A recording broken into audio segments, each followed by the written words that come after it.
శ్రీ తలసాని శ్రీనివాస్ యాదవ్ గారు.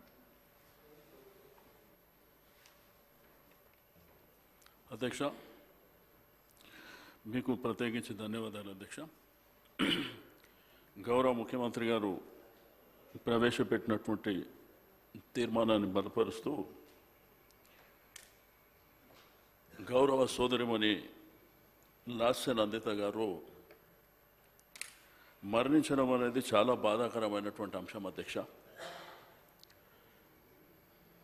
వారి యొక్క తండ్రి గారు అయినటువంటి సాయన్న గారు 1994లో ఇద్దరం ఒకటేసారి శాసనసభకు రావడం, అప్పటి నుంచి కంటిన్యూగా మరి శాసనసభలో మేము ఉన్నటువంటి సందర్భం అధ్యక్ష.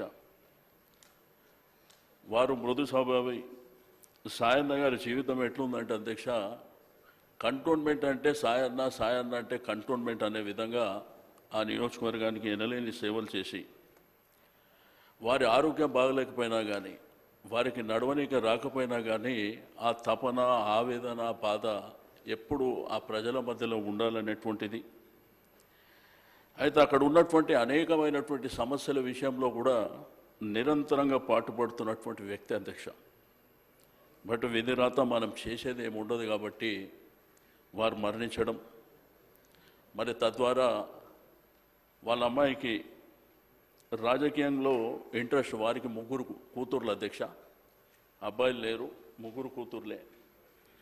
వారు ఎప్పుడు కూడా సాయన్న గారి ఆరోగ్యం బాగాలేదు కాబట్టి నిరంతరంగా వారెంబడే ఉంటుండే. అంటే సెక్రటరీకి వచ్చినా, అధికారుల దగ్గరికి వెళ్ళినా, ప్రభుత్వం దగ్గరికి వచ్చినా, అదేవిధంగా ప్రజల దగ్గర పోయినా సపోర్ట్గా బిడ్డలు ఉంటుండే. బట్ 2016లో మరి వారి అమ్మాయికి కవాడి కూడా కార్పొరేటర్, ఎందుకంటే ఒకప్పుడు దోమలు కూడా అని ఉండే అధ్యక్ష ఆ డివిజన్.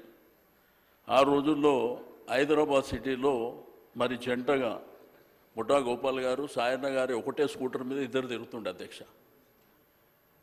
మరి ఆ రోజు జవహర్ నగర్ కార్పొరేటర్గా గోపాల్ గారు గెలిచినారు, వీరేమో ఓడిపోయారు.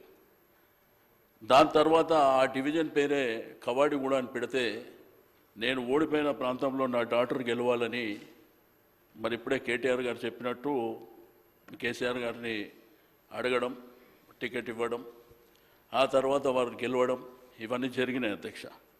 బట్ అనుకోకుండా సాయన్న గారు మరణించిన సందర్భం. బట్ ఆ రోజు ఆ కంటోన్మెంట్ ప్రజల రోదన, ఆ బాధ, ఎందుకంటే వారికి ఆ నియోజకవర్గానికి 30 ఏళ్ళ అనుబంధం ఉంది అధ్యక్ష. ఆ తర్వాత పార్టీ నిర్ణయం తీసుకొని వారి యొక్క అమ్మాయికి టికెట్ ఇవ్వడం. ఆ యొక్క అమ్మాయికి టికెట్ ఇచ్చినప్పుడు ఇన్ఛార్జిగా నేనే ఉన్నా అధ్యక్ష. రెండవది, నేను కంటోన్మెంట్ ఓటర్ని. అంటే నేను ఇన్నిసార్లు 6 సార్లు గెలిచినా కానీ ఓటర్ కంటోన్మెంటే కాబట్టి అక్కడ నిరంతరంగా ఆ అమ్మాయి గెలుపు కోసం పార్టీ ఇచ్చిన ఆదేశాల అనుసారం నిరంతరం, అంటే ఒకవైపున నేను పోటీ చేస్తున్నా, రెండో వైపున అమ్మాయి పోటీ చేస్తున్నప్పటికీ మరి నేను ఆ 2 కాన్స్టిట్యున్సీలు కూడా చూసుకోవడం జరిగింది అధ్యక్ష. బట్ అన్ఫార్చునేట్ ఆ అమ్మాయి గెలిచి 2 మాసాల 20 రోజులు కొత్త ప్రభుత్వం వచ్చిన తర్వాత ఫస్ట్ శాసనసభలో అమ్మాయి ప్రమాణ స్వీకారం చేయడం, మొదటి శాసనసభలో ఇక్కడ ఉండడం మనందరికీ తెలిసిందే. బట్ అనుకోకుండా అర్లీ అవర్స్లో యాక్సిడెంట్, ఓఆర్ఆర్ మీద యాక్సిడెంట్ జరగడం. నాకు పొద్దున్నే కాల్ వచ్చింది అధ్యక్ష, ఇట్లా జరిగిందని. నేను వెంటనే వాళ్ళ సిస్టర్ నివేదిత ఫోన్ చేస్తే, ఆ అమ్మాయి అంకుల్ ఇట్లా జరిగింది అంకుల్ అని చెప్పినారు.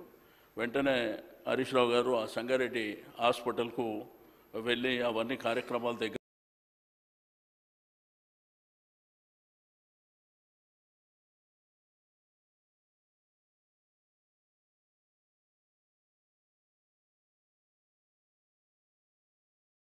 అధ్యక్ష, ఇది మానవ సమాజంలో జరిగేటువంటి ఇది ఉన్నప్పటికీ మనిషి జీవితం, పుట్టడం, జననం, మరణం అనేది సర్వసాధారణమైనప్పటికీ ఆ కుటుంబానికి మాత్రం తీరని అన్యాయమే జరిగింది అధ్యక్ష.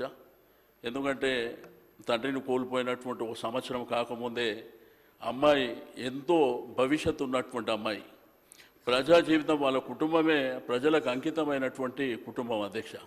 బట్ అన్ఫార్చునేట్ ఆ అమ్మాయి కూడా మరణించడం. మరి మరణించిన తర్వాత ఆ కుటుంబాన్ని మరి ఓదార్చేటువంటి ప్రయత్నం జరుగుతుంటే అధ్యక్ష అది ఎవరికి సాధ్యమవుతలేదు. అంటే ఒకవైపున పార్టీగా కానివ్వండి, రెండవది ప్రజల వైపున కానివ్వండి, ఇప్పటికి కూడా మరి కంట్రోల్ చేయలేనటువంటి పరిస్థితి ఉండడం, మరి ఈరోజు మనం ఈ శాసనసభలో ఆ చిన్న ఏజ్లో ఉన్నటువంటి అమ్మాయి 35 సంవత్సరాల మన బీటెక్ చదువుకున్నటువంటి అమ్మాయి చనిపోయిన విషయం మాట్లాడుకోవడమే బాధాకరమైనటువంటి అంశం అధ్యక్ష. బట్ ఏదేమైనప్పటికీ ఆ భగవంతుడు ఆ కుటుంబానికి ధైర్యాన్ని ఇవ్వాలని చెప్పి నేను ఈ సందర్భంగా తెలియజేస్తూ గౌరవ ముఖ్యమంత్రి గారు ప్రవేశపెట్టినటువంటి తీర్మానాన్ని బలపరుస్తున్నా అధ్యక్ష. శ్రీ సునీత లక్ష్మారెడ్డి గారు.